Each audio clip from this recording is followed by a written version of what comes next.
নমস্কার, আমি doctor Sayan Dasgupta, consultant clinical and radiation oncologist. প্রতিদিন আপনার সামনে বিভিন্ন রকম ভিডিও নিয়ে আমি আসি, ক্যান্সার নিয়ে ভিডিও, এবং আজকে আমি একটি এমন ভিডিও নিয়ে আসছি যেটা হচ্ছে স্ক্রিনিং অফ সার্ভাইকাল ক্যান্সার। কারণ সার্ভাইকাল ক্যান্সার কেন বলছি, কারণ বর্তমানে জরায়ুমুখ বা সার্ভাইকাল ক্যান্সার খুব ইম্পর্টেন্ট একটা মহিলাদের মধ্যে ক্যান্সার আর কি, যেটা খুব বেশি বাড়ছে। এবং 10টা পেশেন্টের মধ্যে মোটামুটি 5টা পেশেন্টের সার্ভাইকাল ক্যান্সার হচ্ছে, এবং 20 থেকে 80 সবারই হচ্ছে। এবং এই ক্যান্সারটাকে আমাদের কিন্তু এবং এটাকে নির্মূল করার জন্য আমাদের কিন্তু কিছু টেস্ট এবং উপায়ের মাধ্যমে আমরা কিন্তু জানতে পারবো যে আমাদের খুব আর্লি স্টেজে ক্যান্সারটাকে যদি ধরতে পারি, তাহলে কিন্তু আমরা তার চিকিৎসা করতে পারবো এবং 100% কিউরেন্স করতে পারবো। এবার স্ক্রিনিং মানে কথাটার অর্থ কি? স্ক্রিনিং কথাটির অর্থ হচ্ছে কিছু টেস্ট এবং প্রসিডিউরের মাধ্যমে আমরা যে কোনো ক্যান্সারকে খুব আর্লি স্টেজ ধরতে পারি এবং তার উপযুক্ত ব্যবস্থা নিতে পারি। এবার সার্ভাইকাল ক্যান্সারের স্ক্রিনিং কী আছে এবং কোন কোন এজ থেকে স্ক্রিনিং টেস্টটা আমরা করাতে পারি। প্রথম সার্ভাইকাল দুটি টেস্ট আছে, একটাকে বলে প্যাপ স্মিয়ার এবং একটাকে বলে HPV DNA টেস্টিং। প্যাপ স্মিয়ার জিনিসটা কি আগে জানতে হবে। এটা কিন্তু কোনো হাতি, ঘোড়া, বাঘ, ভাল্লুক না, এটাকে মাথায় রাখতে হবে। প্যাপ স্মিয়ার এমন একটা জিনিস, অনেকে ভাবে কি এটা কি কোনো অপারেশন, এটা কি আমার রক্ত বেরোবে, ওরে বাবা আমি করাবো না। এটা কিন্তু একদম ভাববেন না, এটা নর্মাল একটা প্রসিডিওর। এটা নর্মালি যেটা যে কোনো অঙ্কোলজিস্ট হোক বা গাইনোকোলজিস্ট হোক, নর্মালি যে কোনো ওপিডি বেসিসে 2 মিনিটের কাজ, স্পেকুলাম দিয়ে কোনো ভ্যাজিনাল কোনো টিস্যু জাস্ট তুলে নেয়। এটা পেনলেস ব্লাডলেস প্রসিডিওর। সেটাকে দিয়ে মাইক্রোস্কোপের মাধ্যমে আমরা দেখি যে সেখানে অ্যাবনর্মালিটি আছে কিনা। এটাই হচ্ছে প্যাপ স্মিয়ার। 2 মিনিটের কাজ, পেনলেস ব্লাডলেস প্রসিডিওর, কোনো চিন্তার কারণ নেই।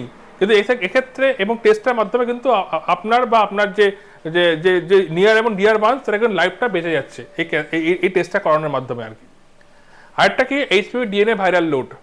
কারণ আমরা সার্ভাইকাল ক্যান্সারের মেন কজেটিভ অর্গানিজম এটা মেনলি হিউম্যান প্যাপিলোমা ভাইরাস বা HPV ভাইরাস।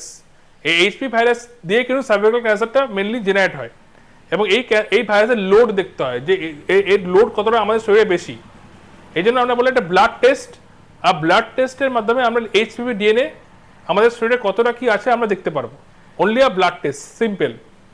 তাহলে প্যাপ স্মিয়ার এবং HPV DNA টেস্টিং, এই দুটো হচ্ছে screening test of cervical cancer. এবার হচ্ছে হোয়াট আর দ্য এজেস, মানে গাইডলাইন অনুযায়ী প্রতিটা ক্যান্সারই সারা বিশ্বে একটা গাইডলাইন ফলো। এটা আমি বলছি না, বা কোনো কলকাতায় না, এটা সারা বিশ্বে একই প্রোটোকল ফলো হচ্ছে, গাইডলাইন এটা, ঠিক আছে। গাইডলাইনে বলা হচ্ছে যে যাদের কোনো ফ্যামিলি হিস্ট্রি অফ ক্যান্সার নেই, any woman after 21 years of age এবং after her sexual maturity is prone to cervical cancer. এই জন্য বলা হচ্ছে যে 21 ইয়ার্স অ্যাবভ থেকে screening of cervical cancer is very much important. 21 বছর থেকে প্রতি 3 বছর অন্তর আপ টু 30 ইয়ার্স কিন্তু আমরা সার্ভাইকাল ক্যান্সার স্ক্রিনিং করি উইথ প্যাপ স্মিয়ার। এবং 21 বছর থেকে 30 বছরের সময়কাল, ওই সময় খালি প্যাপ স্মিয়ারই করি, HPV DNA ভাইরাল লোড আমরা করি না, অনলি প্যাপ স্মিয়ার। এবার 30 বছর বয়সের পর থেকে আমরা both pap smear plus HPV DNA viral loading করতে পারি। এবং যে 30 বছর বয়সের পর থেকে আপ টু 65 ইয়ার্স মানে 65 বছর অবধি কিন্তু আমরা স্ক্রিনিং করতে পারি এই দুটো টেস্টের মাধ্যমে। যদি আমরা দুটো টেস্টই করি একসাথে, HPV DNA প্লাস প্যাপ স্মিয়ার, সেক্ষেত্রে আমরা 5 বছর অন্তর করতে পারি। কিন্তু অনলি যদি প্যাপ স্মিয়ার করি, সেক্ষেত্রে আমরা 3 বছর অন্তর করতে পারি।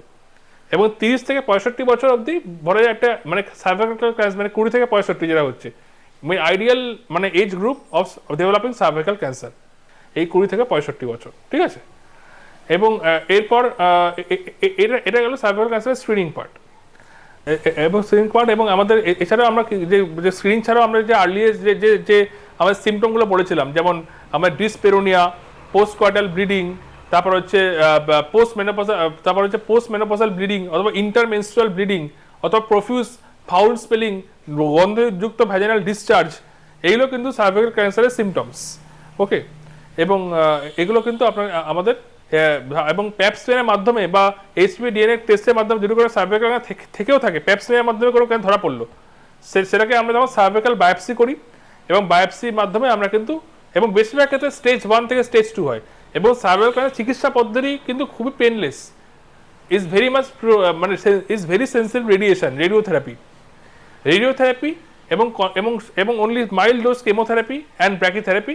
Brachytherapy is nothing but a radiotherapy of local regional radiotherapy. হ্যাঁ, এর মাধ্যমে কিন্তু আমরা পুরোপুরি পেশেন্টকে বাঁচিয়ে দিতে পারি। এবং আমার কাছে এমনও পেশেন্ট আছে যারা 30 বছর আগে চিকিৎসা করেছে, এখন তারা জানে না, তারা এবং তাদের বাড়ির লোকও হয়তো ভুলে গেছে তাদের কোনোদিন ক্যান্সার হয়েছিল। পুরোপুরি নির্মূল হয়ে তারা এখন নর্মাল লাইফ লিড করছে। ঠিক আছে, এই জন্য এই cervical cancer is like a cancer, যে এটা অ্যাজ আ অনকোলজিস্টের কাছে is a like a fever.